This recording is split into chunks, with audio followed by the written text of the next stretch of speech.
Good evening. This is our Wednesday evening Bible study. It is February 1st. This is the second to the last in our series in which we're studying um, the big differences and also the commonality among the four Gospels: Matthew, Mark, Luke, and John. Tonight, before we get into, we're going to actually get into the text of Mark. But before we do that, I want to see if there's anybody who is joining us live on Zoom who has a question left over, or a loose end or anything like that left over from any of our previous sessions. I'm good. Okay. As we go along, if you have questions,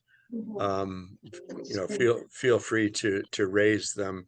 You're probably not the only one who has that question, so to be able to respond to a kind of a common question is a good thing.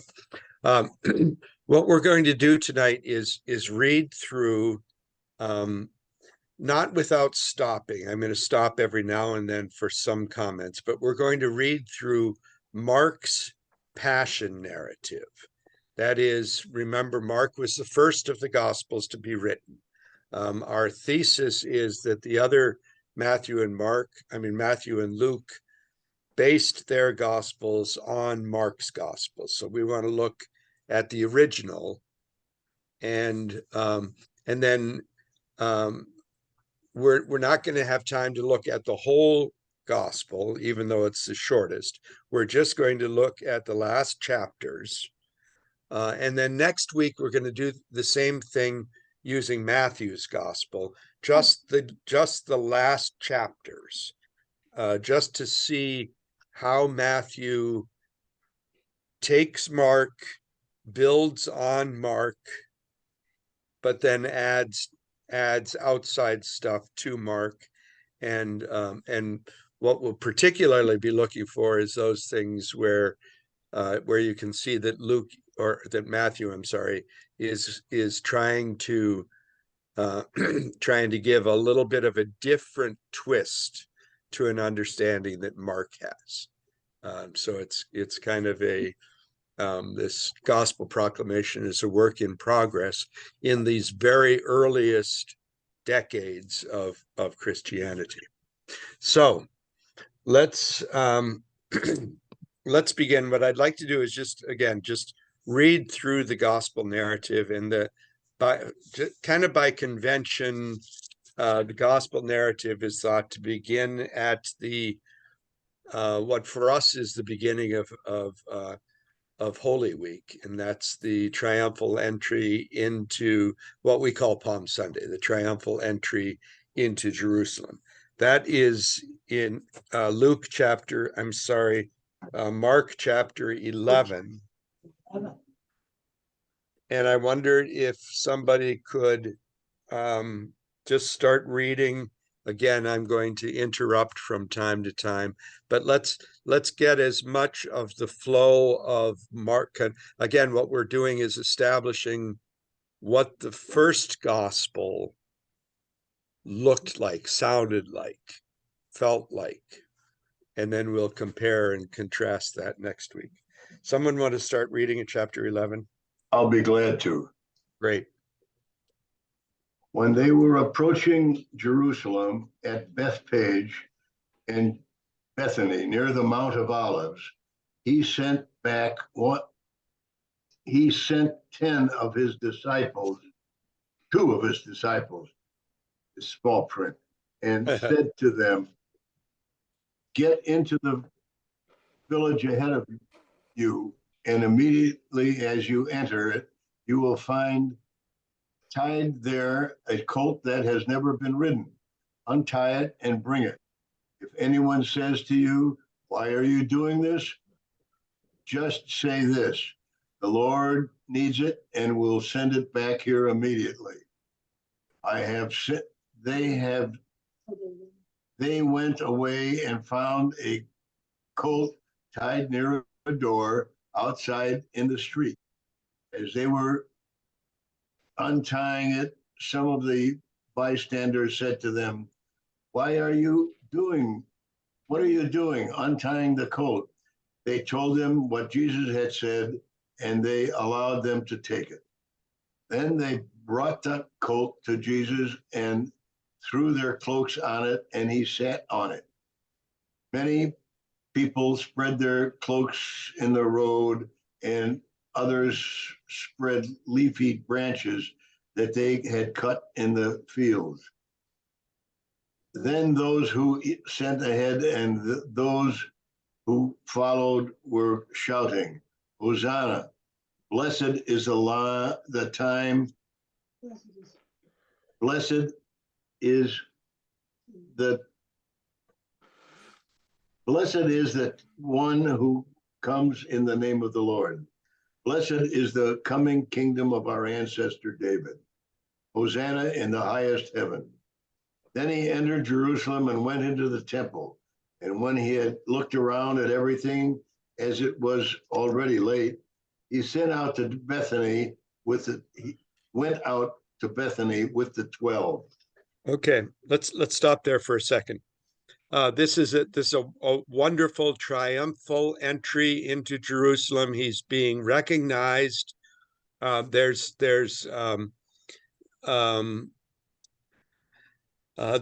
shades of King David in the way it's being presented, and he's even acclaimed, "Blessed the coming kingdom of our ancestor David."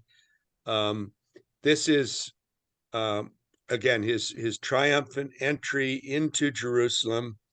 He comes in, goes to the temple, looks around, and then goes back out to Bethany, which is 3 miles away, which is the town where Mary and Martha and Lazarus lived. So it's just a very funny kind of this very dramatic entry. Then he goes up to the temple, looks around, and goes back home. And the next morning, and this is a wonderful scene, and the way Mark sets this up is wonderful.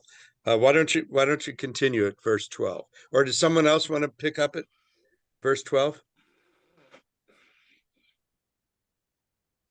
On the following day, okay, when they came from Bethany, he was hungry.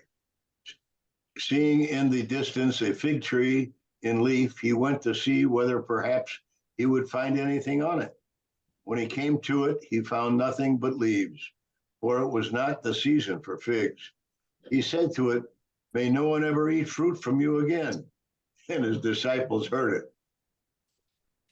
Then they came to Jerusalem, and he entered the temple and began to drive out those who were selling and those who were buying in the temple. And he overturned the tables of the money changers and the seats of those who sold doves, and he would not allow anyone to carry anything through the temple. He was teaching and saying, "Is it not written, 'My home shall be called a house of prayer for all the nations'? But you have made it a den of robbers." And when the chief priests and the scribes heard it, they kept looking for a way to kill him, for they were afraid of him, because the whole crowd was spellbound by his teaching. And when evening came, Jesus and his disciples went out of the city. Okay, this is again the second day of Holy Week. They've come into the city on the way into the city. Jesus curses the fig tree.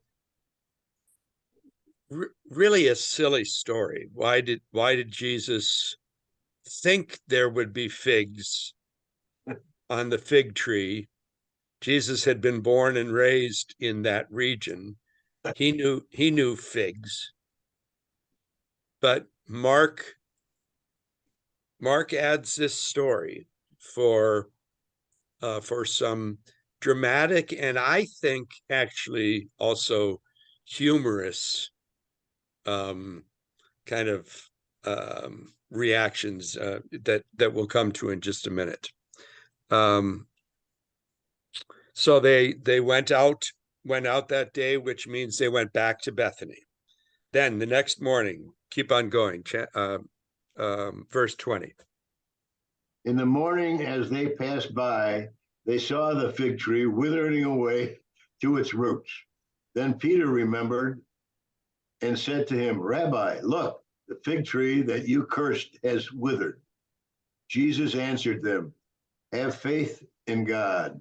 Truly, I tell you, if you say to this mountain, be taken up and thrown into the sea, and if you do not doubt in your heart, but believe that what you say will come to pass, it will be done for you. So I tell you, whatever you ask for in prayer, believe that you have received it, and it will be yours. Whenever you stand praying, forgive if you have anything against anyone, so that your Father in heaven may also forgive you your trespasses. Keep going. Again, they came to Jerusalem. As he was walking in the temple, the chief priests, the scribes, and the elders came to him and said, by what authority are you doing these things? Who gave you this authority to do them? Jesus said to them, I will ask you one question. Answer me, and I will tell you by what authority I do these things. Did the baptism of John come from heaven, or was it of human origin? Answer me. They argued with one another. If we say from heaven, he will say, why then did you not believe him? But shall we say of human origin? They were afraid of the crowd, for all regarded John as truly a prophet. So they answered Jesus, we do not know. And Jesus said to them, neither will I tell you by what authority I am doing these things. Okay, someone want to take over at chapter 12? I'll read on. He began to speak to them in parables. And a man planted a vineyard, put a hedge around it, dug a wine press, and built a tower. And then he leased it to a tenant farmer and left on a journey. At the proper time, he sent a servant to the tenants to obtain from them some of the produce of the vineyard. But they seized him, beat him, and sent him away empty-handed. Again, he sent another servant, and that one they beat over the head and treated shamefully. He sent yet another, whom they killed. So too many others, some they beat, others they killed. He had one other to send, a beloved son. He sent him to them last of all, thinking, they will respect my son. But these tenants said to one another, this is the heir. Let us also kill him, and the inheritance will be ours. So they seized him and killed him and threw him out of the vineyard. What then will the owner of the vineyard do? He will come, put the tenants to death, and give the vineyard to others. Have you not read this scripture passage? Quote, the stone that the builders rejected has become this cornerstone. But by the Lord has this been done, and it is wonderful in our eyes. They were seeking to arrest him, but they feared the crowd, for they realized that he had addressed the parable to them. So they left him and went away.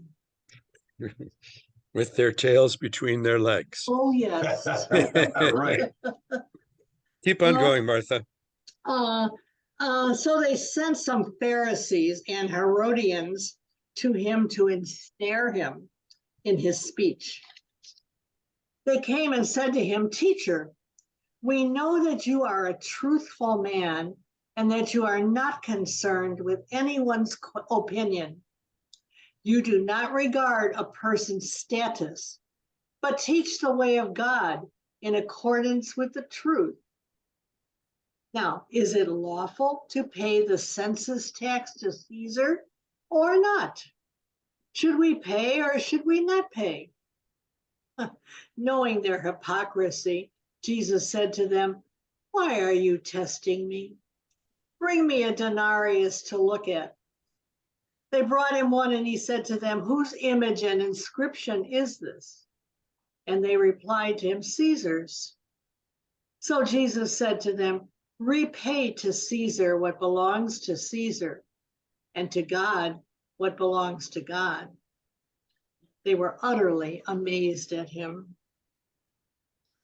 Some Sadducees who say there is no resurrection came to him and put this question to him, saying, Teacher, Moses wrote for us, if someone's brother dies, leaving a wife but no child, his brother must take the wife and raise up descendants for his brother.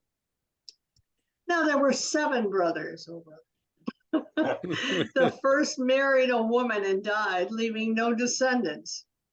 So the second married her and died, leaving no descendants, and the third likewise. See, here's it. Don't you see Mark kind of This is tongue fun. in Oh, yeah. cheek writing this to make it and maybe it's that Jesus knows how to catch an audience. I think so. But it's Because this is funny. but it certainly is a good presentation on Mark's part to bring you into the story.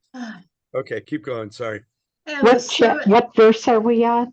12. No, 21. 12. Okay. No. Chapter 12, yeah. verse 21. Verse 21. Okay, because now I got it here. Okay. So the second married her and died, leaving no descendants, and the third likewise.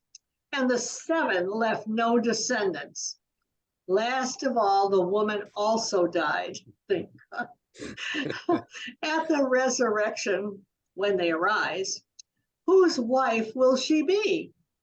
For all 7 had been married to her. And Jesus said to them, are you not misled? Because you do not know the scriptures or the power of God? When they rise from the dead, they neither marry nor are given in marriage, but they are like the angels in heaven. As for the dead, being raised, have you not read in the book of Moses, in the passage about the bush, how God told him, I am the God of Abraham, the God of Isaac, and the God of Jacob. He is not God of the dead, but of the living. You are greatly misled. They keep going, though, and so can you, Martha. Okay. One of the scribes, when he came forward and heard them disputing and saw how well he had answered them, asked him, which is the first of all the commandments?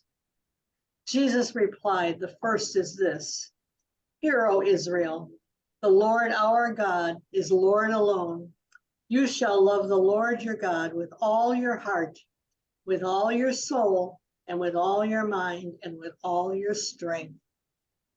And the second is this, you shall love your neighbor as yourself. There is no other commandment greater than these. The scribe said to him, well, see, teacher, you are right in saying he is one and there is no other than he. And to love him with all your heart and with all your understanding and with all your strength, and to love your neighbor as yourself is worth more than all burnt offerings and sacrifices. And when Jesus saw that he answered with understanding, Jesus said to him, you are not far from the kingdom of God. And no one dared to ask him any more questions. That's good. Someone want to take over at verse 35? Yeah, I can take over. Okay, thanks, Mike. While Jesus was teaching in the temple, he said, how can the scribes say that the Messiah is the son of David? David himself, by the Holy Spirit, declared, The Lord said to my Lord, sit at my right hand until I put your enemies under your feet. David himself calls him Lord, so how can he be his son? And a large crowd was listening to him with delight. As he taught, he said, beware of the scribes, who like to walk around in long robes and to be greeted with respect in the marketplaces, and have the best seats in the synagogues and places of honor at banquets. They devour widows' houses, and for the sake of appearances, say long prayers. They will receive the greater condemnation. He sat down opposite the treasury and watched the crowd putting money into the treasury. Many rich people put in large sums. A poor widow came and put only 2 small copper coins, which are worth a penny. Then he called his disciples and said to them, truly I tell you, this poor widow has put in more than all those who are contributing to the treasury. For all of them have contributed out of their abundance, but she out of her poverty has put everything she had, all she had to live on. Keep going. As he came out of the temple, one of his disciples said to him, look, teacher, what large stones and large buildings. Then Jesus asked him, do you see the great buildings? No one stone will be left here upon another. All will be thrown down. Okay, let's stop there for a second. When Mark is writing this, that has in fact happened. The Romans have, by the time Mark is writing this, the Romans have destroyed Jerusalem and particularly demolished the Temple Mount.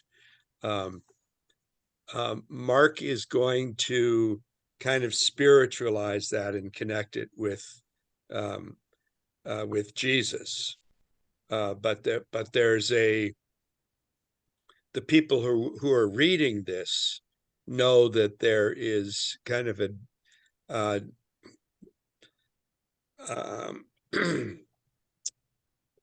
kind of a background story that you need to that they knew that Jesus is referring to, and that is then what he talks about is as the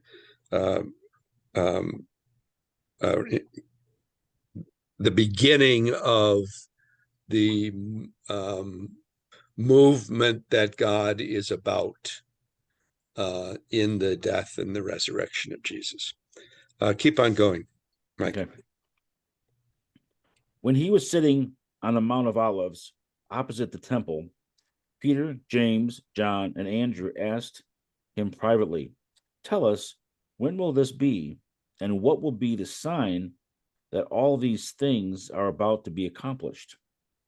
Then Jesus began to say to them, beware that no one leads you astray. Many will come in my name and say, I am he, and they will lead many astray. When you hear of wars and rumors of wars, do not be alarmed. This must take place, but the end is still to come. For nation will rise against nation, kingdom against kingdom. There will be earthquakes in various places. There will be famines. This is but the beginning of the birth pangs. Keep going. As for yourselves, beware, for they will hand you over to councils, and you will be beaten in synagogues, and you will stand before governors and kings because of me, as a testimony to them. Okay, let's stop there for a second. Again, at the time of Jesus, at the time of Jesus' ministry, other than opposition to him, there was no kind of either Roman or Jewish opposition to Christianity. By the time Mark is writing, the Christians have been expelled from the synagogues. And so Mark is having Jesus foretell, you would say, what Mark and his audience know has already happened, which is this cataclysmic separation of Christianity and Judaism and the destruction of Jerusalem. Keep going, Mike. Okay. And the good news must first be proclaimed to all nations. When they bring you to trial and hand you over, do not worry beforehand about what you are to say, but say whatever is given you at the time. For it is not you who speak, but the Holy Spirit. Brother will betray brother to death, and a father his child, and children will rise against parents and have them put to death. And you will be hated by all because of my name. But the one who endures to the end will be saved. But when Keep going. you see the desolating sacrilege set up where it ought to not be, or not to be, then those in Judea must flee to the mountains. The one on the housetop must not go down or enter the house to take anything away. The one in the field must not turn back to get a coat. Woe to those who are pregnant and those who are nursing infants in those days. Pray that it may not be winter, for in those days there will be suffering, such as has not been from the beginning of the creation that God created until now. No, and never will be. And if the Lord had not cut short those days, no one would be saved, but for the sake of the elect, whom he chose, he has cut short those days. And if anyone says to you at the time, look, here is the Messiah, or look, there he is, do not believe it. False messiahs and false prophets will appear and produce signs and omens to lead astray, if possible, the elect. But be alert, I have already told you everything. But in those days, after the suffering, the sun will be darkened, and the moon will not give its light, and the stars will be falling from heaven, and the powers in the heavens will be shaken. Then they will see the Son of Man coming in clouds with great power and glory. Then he will send out the angels and gather his elect from the four winds, from the ends of the earth to the ends of heaven. Keep going. From the fig tree, learn its lesson. As soon as its branch becomes tender and put forth its leaves, you know that summer is near. So also, when you see these things taking place, you know that he is near, at the very gates. Truly, I tell you, this generation will not pass away until all these things have taken place. Heaven and earth will pass away, but my words will not pass away. Let's stop there for a second. That's obviously a very controversial saying of Jesus, that all these things would happen in their lifetime, and clearly it didn't. And one of the major crises of early Christianity was the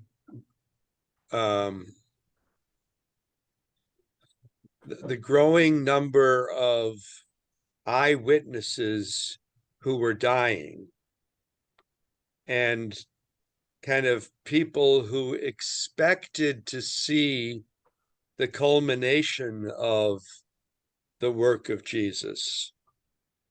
They had seen the worst of it. They saw the crucifixion. They saw the Son of God crucified, but they expected to see the consolation, the ecstasy of God, in fact, taking control of the universe, taking it back from the powers of evil.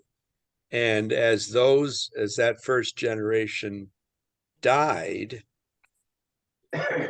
and then a second generation died, and then we Christians were all about passing this on by word of mouth until somebody like Mark started writing this down for us.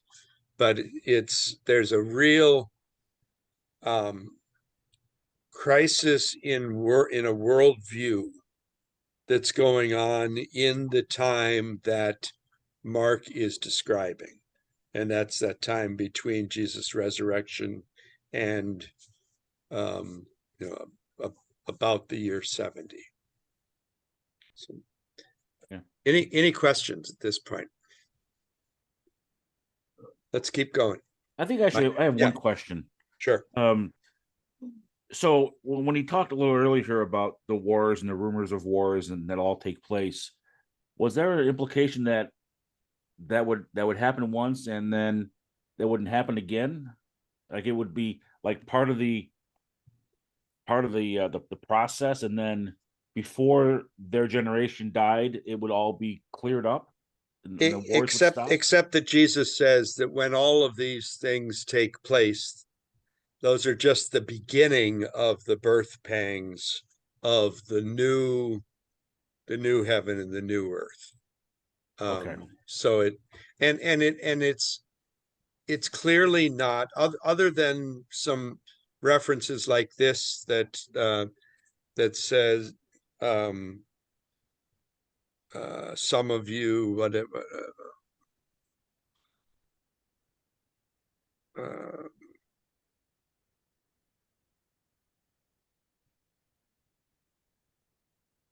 But that kind of the reference that some of you will be here when this culmination takes place, and then it doesn't.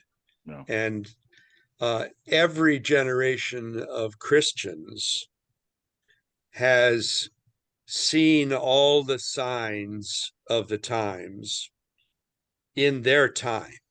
Mm-hmm.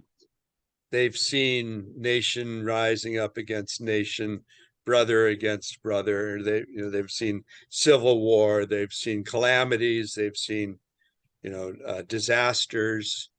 Mm-hmm. So these are really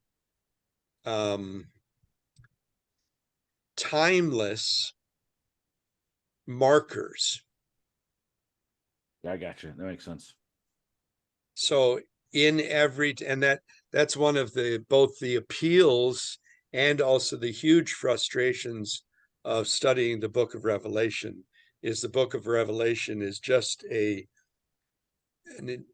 hugely complicated, twisted, and encoded description of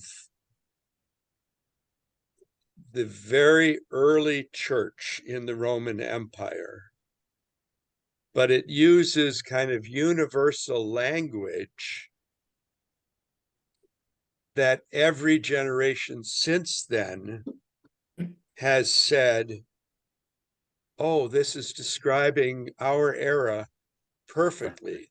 The first seal represents this, and the second seal represents this. And it's the last time I paid attention to any of that was way back when the beginning of the European Union was coming together, and that was supposedly forecast by the book of Revelation that, this many, there would be 12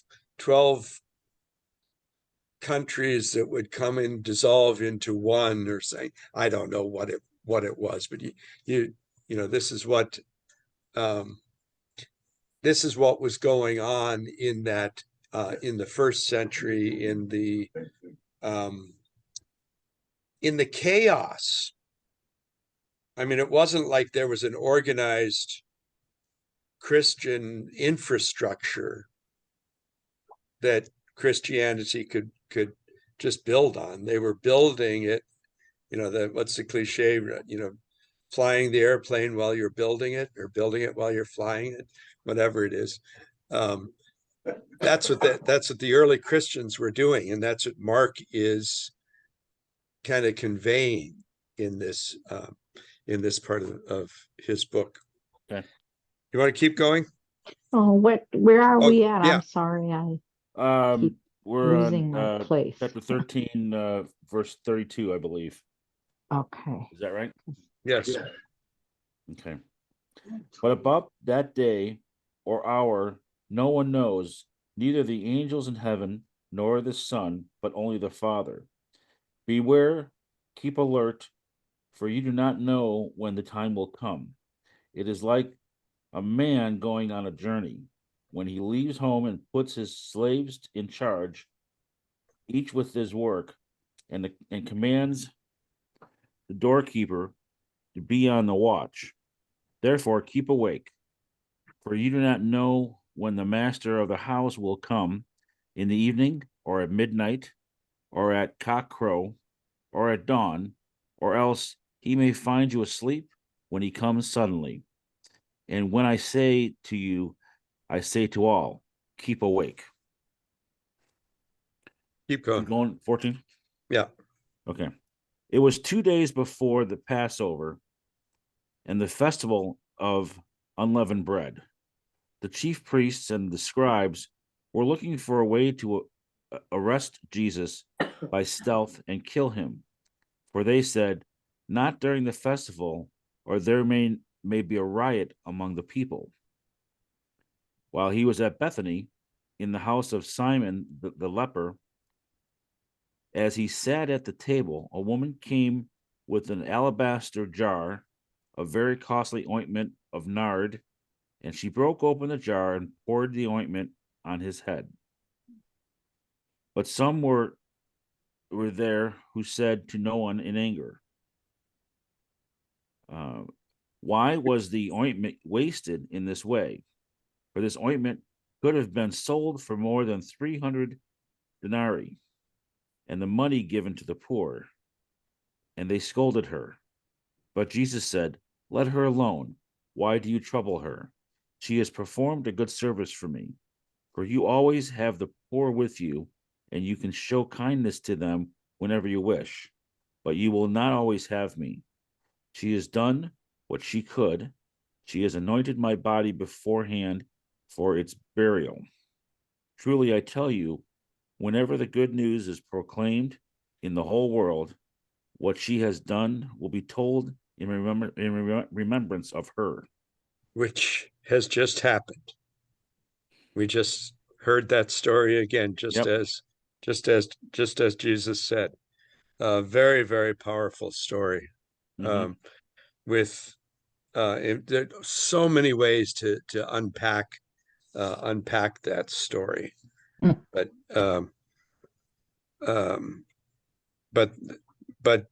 definitely a contrast in the how would you say, the kind of the expectations of who Jesus should be hanging out with.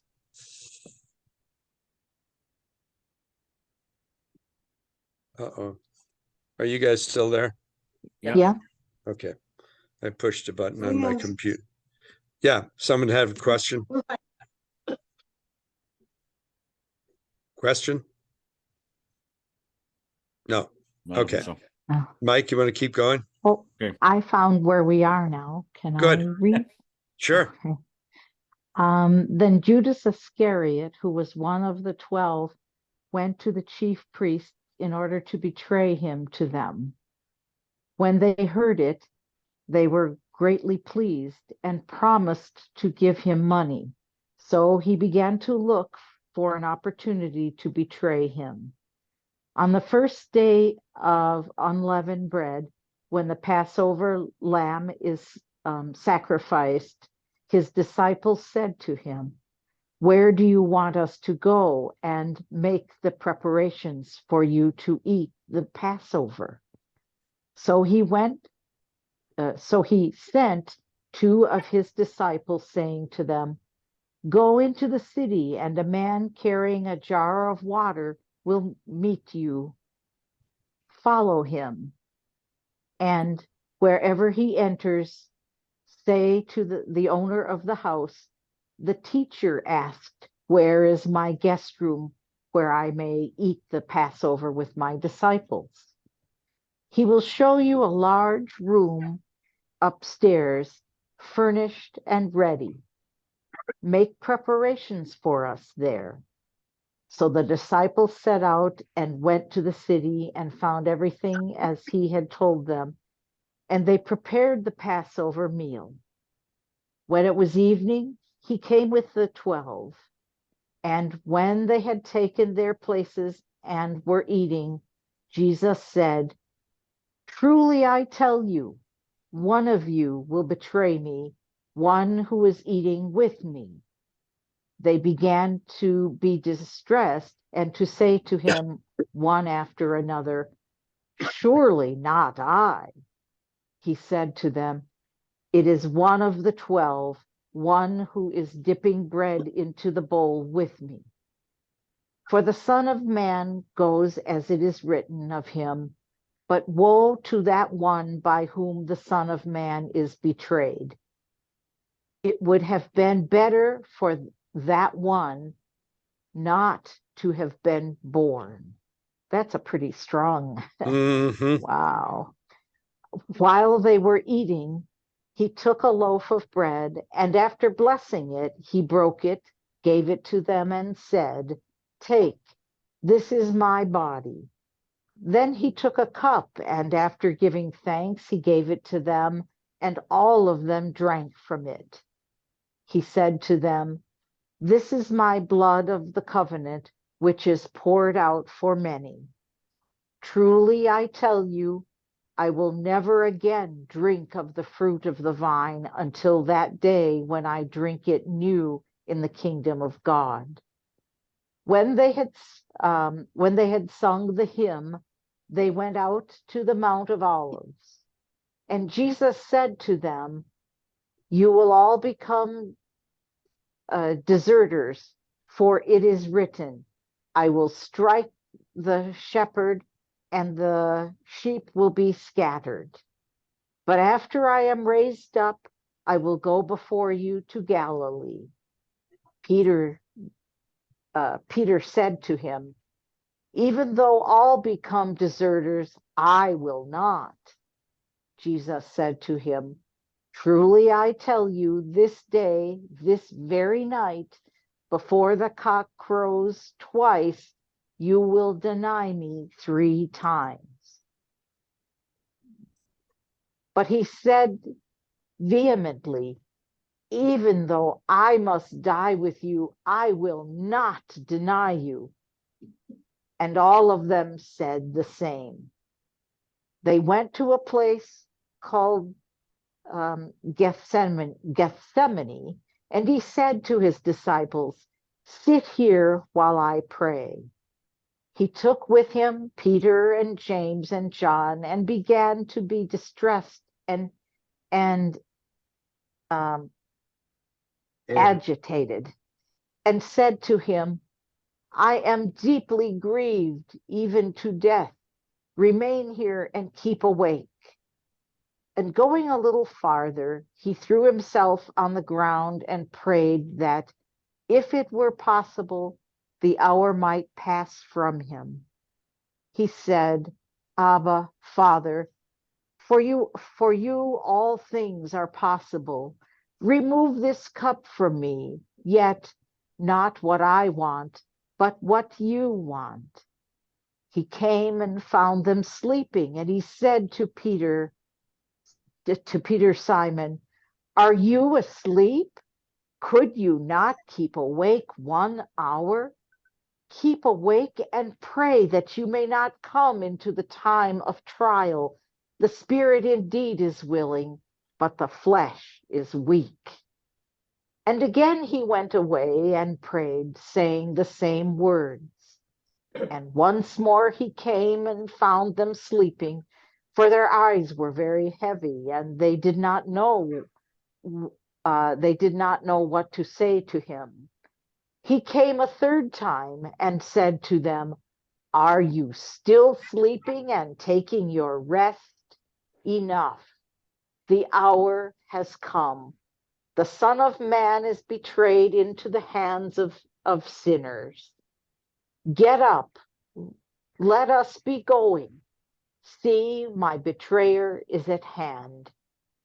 Immediately, while he was still speaking, Judas, one of the 12, arrived, and with him there was a crowd with swords and clubs from the chief priests, the scribes, and the elders. Now the betrayer had given them a sign, saying, the one I will kiss is the man. Arrest him and lead him away under guard. So when he came, he went up to him at once and said, Rabbi, and kissed him. Then they laid hands on him and arrested him. But one of those who stood near drew his sword and struck the slave of the high priest, cutting off his ear.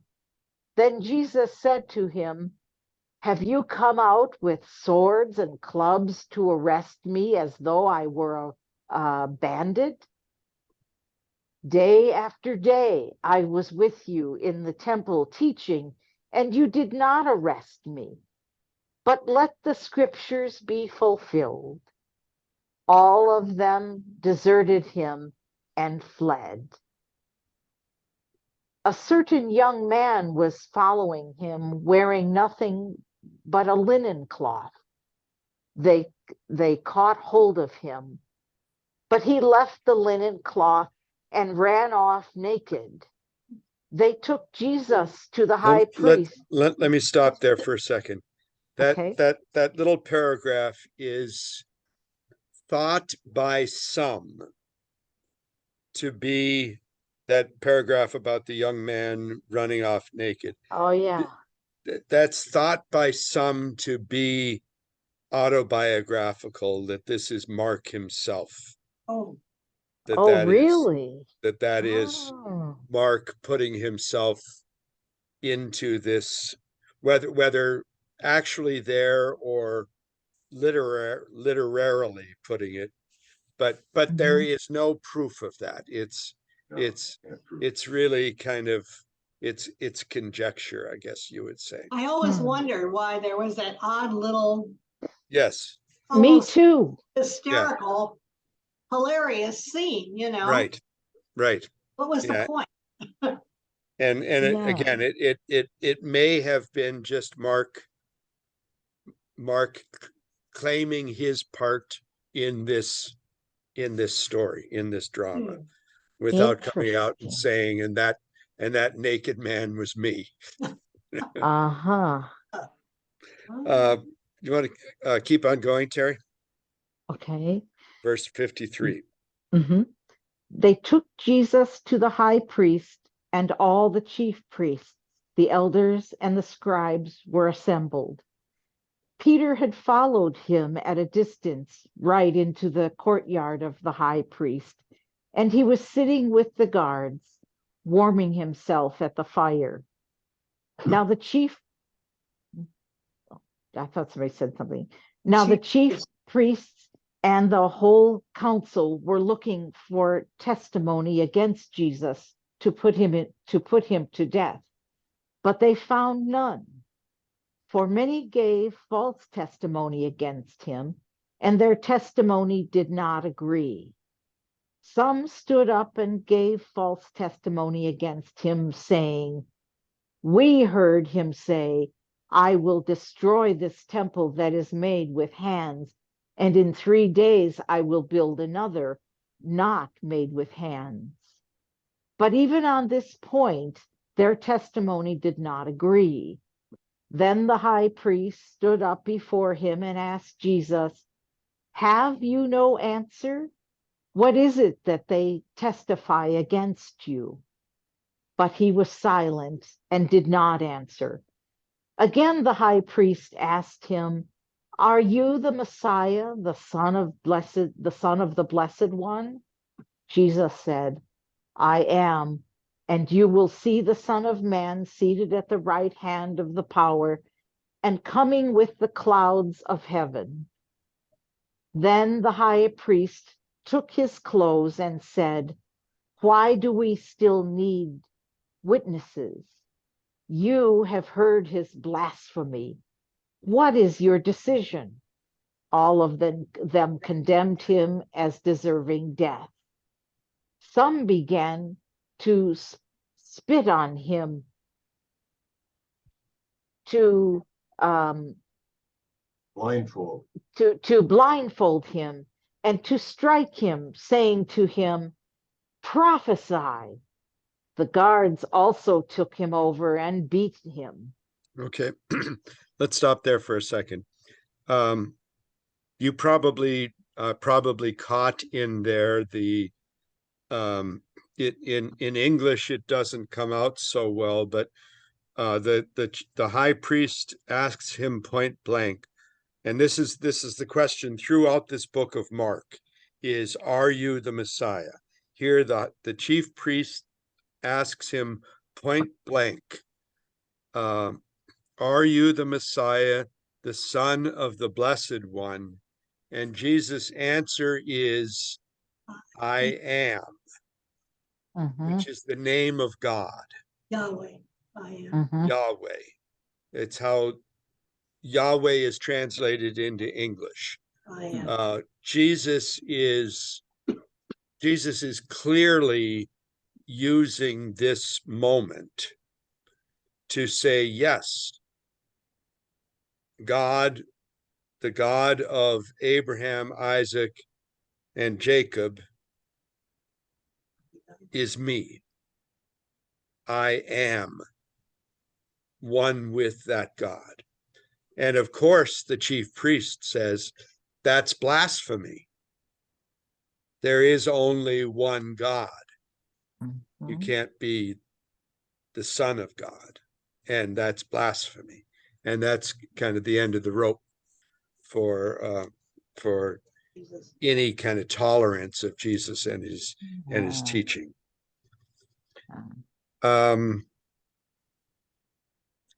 Continue at verse 66.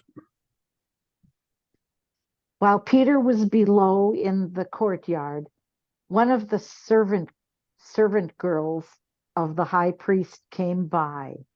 When she saw Peter warming himself, she stared at him and said, "You also were with Jesus, the man from Nazareth." But he denied it, saying, "I do not know or understand what you are talking about." And he went out into the forecourt. Yeah. Then Forecourt. the cock crowed, and the servant girl, on seeing him, began again to say to the bystanders, "This man is one of them." But again he denied it. Then after a little while, the bystanders again said to Peter, "Certainly you are one of them, for you are a Galilean." And they would have noticed that by his accent. Oh, Galilee, yeah, okay.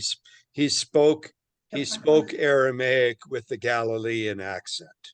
Like we would say, you sound like a Southerner. Or in the South, they would say you sound like a Yankee. Yeah, yeah, right. Or a New Yorker. Right. Mhm. Okay, keep going. But he began to curse, and he swore an oath, I do not know this man you are talking about. At that moment, the cock crowed for the cock crowed for the second time.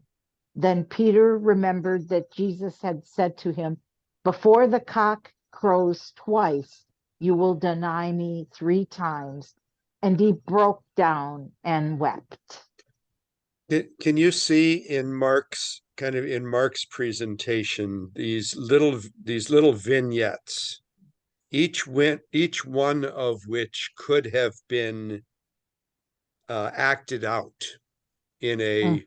a time before they were written down, and the story conveyed in drama or song that was also danced or enacted, and each of these is just kind of a little vignette within a larger whole.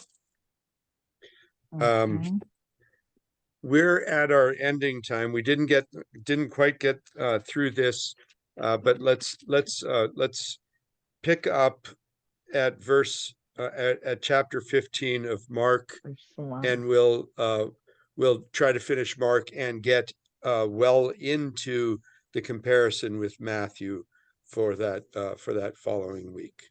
The week after that, I'm going to be on vacation, so we won't have a Bible study.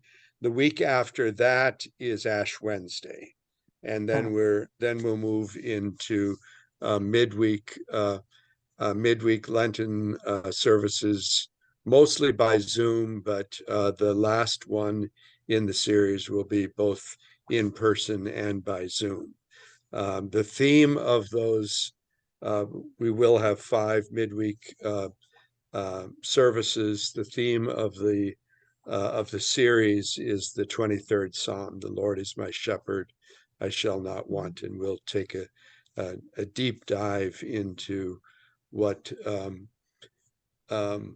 as I think I say it every day with my mom in part of her devotions, and without